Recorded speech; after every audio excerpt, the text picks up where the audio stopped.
दोस्तों, एक करोड़पति बाप की बेटी अपनी चमचमाती गाड़ी खुद ड्राइव करके एक छोटे से गांव के टूटे फूटे झोपड़े के सामने रुकती है। उस झोपड़े में रहते हैं एक बुजुर्ग माँ और उनका बेटा। लेकिन उस वक्त दिन का समय था और वहां सिर्फ वो माँ अकेली थी। लड़की अपनी गाड़ी से उतरती है, धीरे धीरे उस बुजुर्ग माँ की तरफ बढ़ती है और जैसे ही वो पास पहुंचती है, वो माँ उसे देखकर एकदम हैरान रह जाती है। उसके मन में सवाल उठते हैं, ये चमक दमक वाली लड़की यहां क्या करने आई है? कौन है ये? और हमारे इस गरीब से झोपड़े में इसका क्या काम?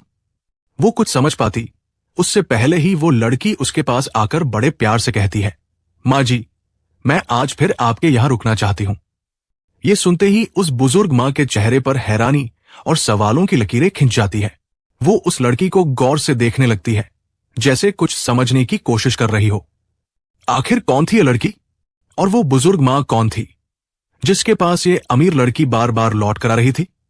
क्या था वो रिश्ता, वो वजह जो उसे इस सादगी भरे झोपड़े की ओर खींच लाई? दोस्तों, ये कहानी बेहद ही भावुक और दिल को छू लेने वाली है। कहानी की पूरी सच्चाई जानने के लिए वीडियो को अंत तक जरूर देखें।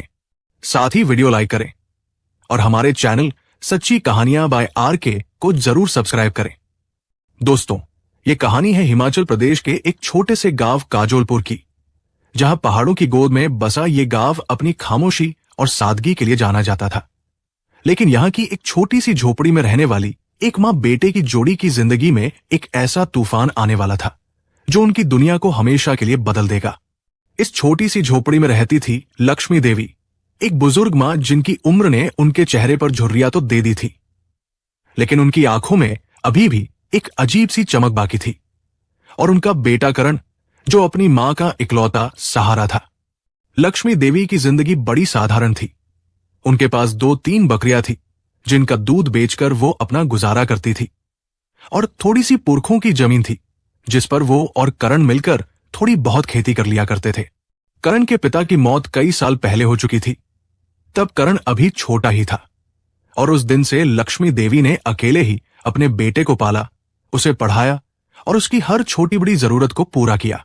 उनके पास ज्यादा कुछ नहीं था, न पैसा न शोहरत, लेकिन फिर भी वो दोनों अपनी इस छोटी सी दुनिया में खुश थे। करण अब बड़ा हो चुका था। वो पास के कॉलेज में पढ़ता था और ग्रेजुएशन के आखिरी साल में था। उसका सपना था कि वो पढ़ लिख कर एक अच्छी नौकरी करे, अपनी मां को वो सारी खुशियां दे सके जो वो अब तक नहीं दे पाया था, और उनकी जिंदगी को थोड़ा आसान बना सके। वो हर दिन कॉलेज जाता, पढ़ाई करता और शाम को घर लौटकर अपनी मां का हाथ बटाता, कभी बकरियों को चारा डालने में, कभी खेत में पानी देने में। ये उनकी जिंदगी थी, सादगी से भरी, मेहनत से रंगी और प्यार से सजी।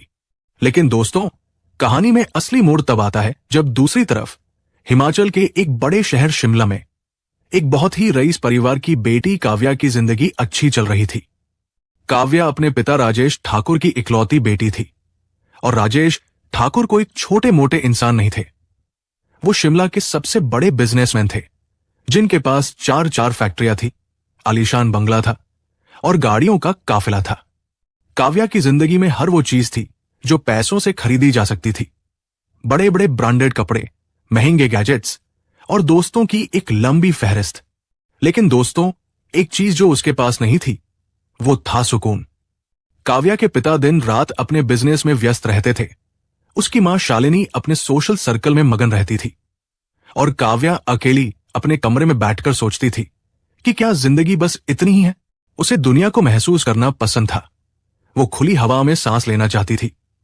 इसलिए कभी कभी वो अपने घर वालों को बिना बताए अपनी चमचमाती कार उठाती और निकल पड़ती थी, कभी पहाड़ों की सैर करने, कभी जंगलों में भटकने, कभी बस यूं ही अपनी आजादी को जीने। ऐसे ही एक दिन काव्या ने फिर से वही किया। उसने अपनी कार की चाबी उठाई, घर वालों को बिना कुछ बताए निकल पड़ी और सीधे काजोलपुर के पास वाले पहाड़ों की तरफ चल दी। उस दिन मौसम थोड़ा साफ था, सूरज की किरणें पहाड़ों पर पड़ रही थी, और काव्या अपनी कार में गाना बजाते हुए ऊपर चढ़ती चली गई। वो पूरे दिन पहाड़ों पर रही, हवा को महसूस किया, पेड़ों की सरसराहट सुनी और अपने मन को थोड़ा शांत करने की कोशिश की। लेकिन दोस्तों, जैसे ही शाम ढलने लगी और वो वापस लौटने के लिए पहाड़ से नीचे उतरी, उसकी जिंदगी में एक ऐसा हादसा हुआ जिसने सब कुछ बदल दिया। गांव के पास पहुंचते ही उसकी कार अचानक बंद हो गई। पहले तो उसने सोचा कि शायद कोई छोटी मोटी दिक्कत है, लेकिन जब उसने इंजन चेक किया तो कुछ समझ नहीं आया। ऊपर से हल्की हल्की बारिश शुरू हो गई थी और वो भी तेज होती जा रही थी। काव्या ने घबराते हुए अपना फोन निकाला कि शायद कोई मदद बुला ले, लेकिन जैसे ही स्क्रीन पर नजर पड़ी उसका दिल धक से रह गया। नेटवर्क बिल्कुल जीरो। अब सोचिए, एक लड़की जो शहर की रईसी में पली बढ़ी थी, अकेली एक अनजान गांव में, बारिश में भीगती हुई, फोन बेकार, गाड़ी खराब और घर से 50 से 60 किलोमीटर दूर। उसका दिल जोर जोर से धड़क रहा था, डर लग रहा था और समझ नहीं आ रहा था कि अब क्या करे। वो अपनी गाड़ी से उतरी, इधर उधर देखने लगी, बारिश में भीगते हुए गाड़ी को ठीक करने की कोशिश की, लेकिन कुछ हाथ नहीं लगा। थक हार कर वो गाड़ी में वापस बैठने ही वाली थी कि तभी उसकी नजर दूर से आते एक लड़के पर पड़ी। वो लड़का छाता लिए धीरे धीरे उसकी तरफ बढ़ रहा था और काव्या को जैसे अंधेरे में एक चिराग दिख गया। वो फौरन गाड़ी से बाहर निकली और उस लड़के की तरफ दौड़ पड़ी। वो लड़का और कोई नहीं, हमारा करण था, जो कॉलेज से लौट रहा था और बारिश में अपने घर की ओर जा रहा था। काव्या ने घबराते हुए उससे कहा, प्लीज मेरी मदद करो, मेरी गाड़ी बंद हो गई है, मुझे कुछ समझ नहीं आ रहा, यहां नेटवर्क भी नहीं है, मैं यहां फंस गई हूं। करण ने पहले तो उसकी चमचमाती गाड़ी को देखा, फिर उसकी हालत पर तरस खाया।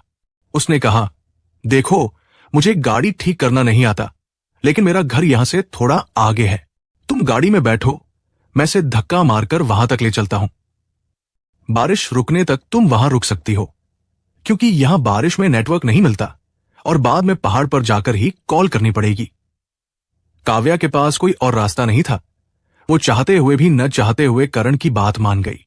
वो गाड़ी में बैठ गई और करण ने बारिश में भीगते हुए गाड़ी को धक्का मारना शुरू किया। धीरे धीरे कीचड़ और पानी में से रास्ता बनाते हुए वो उस छोटी सी झोपड़ी तक पहुंच गए जहां करण अपनी मां के साथ रहता था। जैसे ही वो झोपड़ी के पास पहुंचे, काव्या गाड़ी से उतरी। बारिश अब तेज हो चुकी थी और वो पूरी तरह भीग गई थी।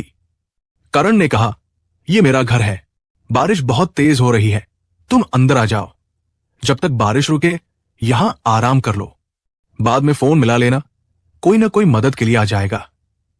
काव्या ने उस छोटी सी झोपड़ी को देखा। मिट्टी की दीवारें, छप्पर की छत और बाहर बकरियां बंधी हुई थी। वो सोच में पड़ गई कि क्या वो यहां रुक पाएगी, लेकिन बारिश और ठंड ने उसे मजबूर कर दिया। वो करण के पीछे पीछे अंदर चली गई। वहां लक्ष्मी देवी चूल्हे पर रोटियां बना रही थी और जैसे ही उनकी नजर काव्या पर पड़ी, वो चौंक गई। उन्होंने करण से पूछा, बेटा, ये कौन है, इसे यहां क्यों ले आए? करण ने मां को सारी बात बताई। मां, ये पहाड़ों पर घूमने आई थी, लेकिन इसकी गाड़ी खराब हो गई, मुझे गाड़ी ठीक करना नहीं आता और बारिश में यहां कोई मैकेनिक भी नहीं मिलेगा, नेटवर्क भी नहीं है, तो मैं इसे यहां ले आया। लक्ष्मी देवी को भी पता था कि बारिश में यहां फोन नहीं चलता और पहाड़ों पर ही नेटवर्क मिलता है। वो काव्या की तरफ प्यार से देखने लगी और उसे एक तौलिया पकड़ाते हुए बोली, बेटी, इसे ले लो, खुद को पोंछ लो, नहीं तो बीमार पड़ जाओगी। यहां आग के पास बैठो, ठंड कम होगी। काव्या ने तौलिया लिया, अपने बाल पोंछे और चूल्हे के पास बैठ गई। वो अभी भी थोड़ा डरी हुई थी, लेकिन लक्ष्मी देवी की ममता भरी बातों ने उसे थोड़ा सुकून दिया। वो लक्ष्मी देवी को देखने लगी, जो बड़े प्यार से रोटियां बना रही थी। उसने झोपड़ी के अंदर नजर घुमाई। वहां एक सिलबट्टा रखा था, कुछ मिट्टी के बर्तन और एक पुराना सा रेडियो। ये सब चीजें उसके लिए बिल्कुल नई थी। उसने उत्सुकता से पूछा, अम्मा, ये पत्थर यहां क्यों रखे हैं? लक्ष्मी देवी हंस पड़ी और बोली, बेटी, ये पत्थर नहीं, सिलबट्टा है, इससे हम चटनी बनाते हैं। काव्या ने हैरानी से कहा, चटनी? वो तो मिक्सी से बनती है ना? लक्ष्मी देवी ने फिर हंसते हुए कहा, हाँ बेटी, मिक्सी से बनती है, लेकिन हम गरीबों की मिक्सी यही है। काव्या को यह बात अजीब लगी, लेकिन उसने कहा, अम्मा, दिखाओ ना, कैसे बनती है? लक्ष्मी देवी ने उसके सामने ही हरी मिर्च, लहसुन और नमक को सिलबट्टे पर पीसकर चटनी बनानी शुरू की। काव्या मंत्रमुग्ध होकर देखती रही और फिर बोली, मैं भी ट्राई करूं? लक्ष्मी देवी ने उसे सिल दिया और काव्या ने पहली बार सिलबट्टे पर चटनी पीसी। करण पास खड़ा ये सब देख रहा था और मन ही मन हंस रहा था कि शहर की ये लड़की कितनी मासूमियत से ये सब कर रही है। धीरे धीरे खाना तैयार हो गया। लक्ष्मी देवी ने काव्या के लिए एक थाली में रोटी, चटनी और थोड़ी सी सब्जी परोसी। काव्या ने पहले तो खाने को देखकर मुंह बनाया, लेकिन फिर सोचा कि जब यहां इतना कुछ एंजॉय कर रही हूं तो इसे भी ट्राई कर लेती हूं। जैसे ही उसने पहला निवाला मुंह में डाला, उसे एक अलग ही स्वाद महसूस हुआ। शायद भूख की वजह से, शायद उस माहौल की वजह से, लेकिन उस सादे से खाने में उसे ऐसा मजा आया जो कभी अपने घर के महंगे रेस्तरां के खाने में नहीं आया था। वो खाते खाते लक्ष्मी देवी से बातें करने लगी और करण भी बीच बीच में उसे समझाता कि गांव में ये चीजें कैसे काम करती है। तीनों बैठे बातें कर रहे थे, हंस रहे थे और बाहर बारिश थमने का नाम नहीं ले रही थी। रात के 10 बज गए और लक्ष्मी देवी ने कहा, बेटी, अब रात हो गई है, बारिश अभी नहीं रुकेगी, तुम यहीं रुक जाओ। सुबह तक शायद मौसम साफ हो जाए, फिर फोन कर लेना। काव्या ने सोचा कि अब और क्या कर सकती है, तो उसने हामी भर दी। लक्ष्मी देवी ने उसके लिए एक चारपाई पर बिस्तर लगाया।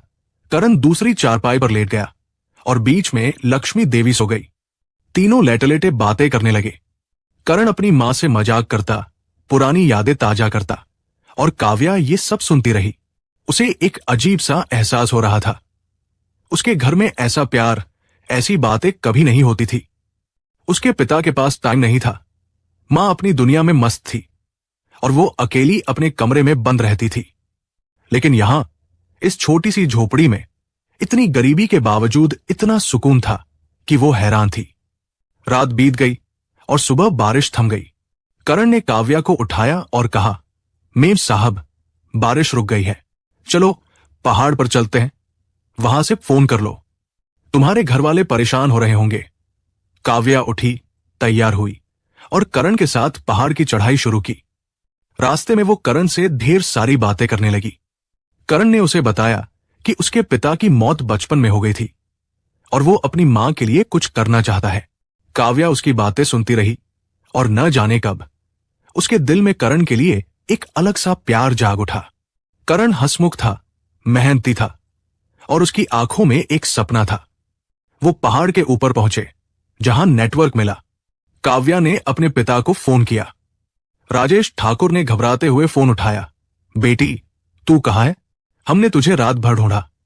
काव्या ने सारी बात बताई और कहा, पिताजी, चिंता मत करो, मेरी गाड़ी खराब हो गई थी, लेकिन मैं ठीक हूं, यहां से मैकेनिक भेज दो।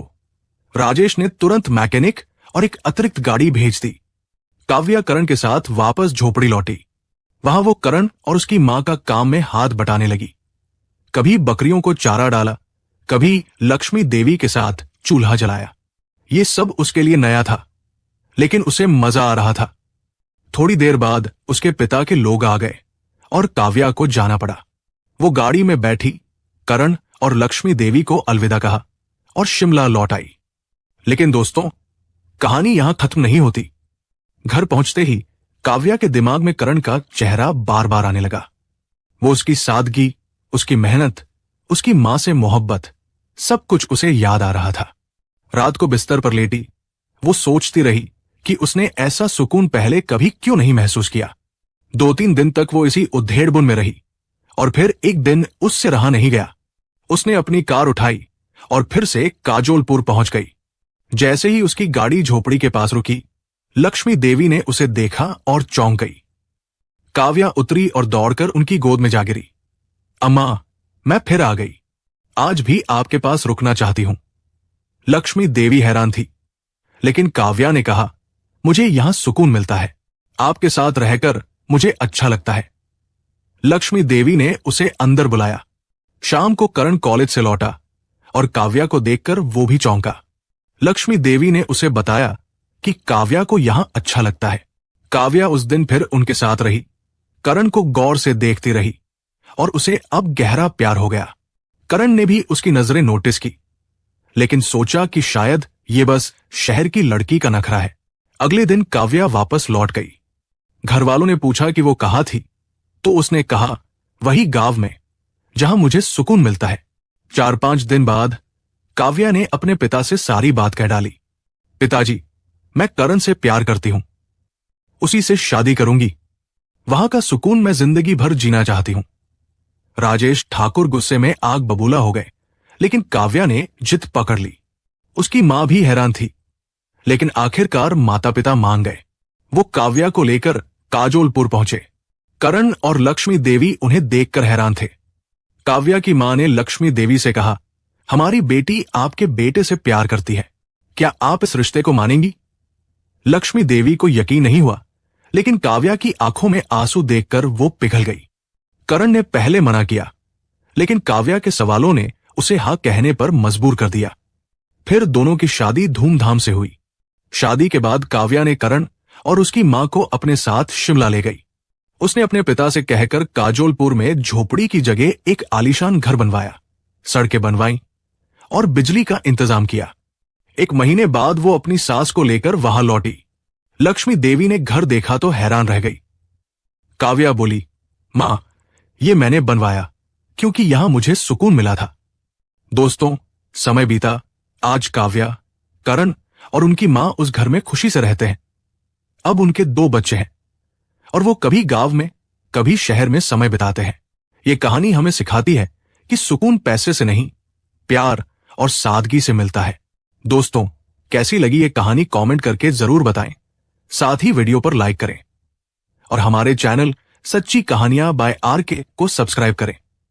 मिलते हैं अगली वीडियो में। जय हिंद, जय भारत।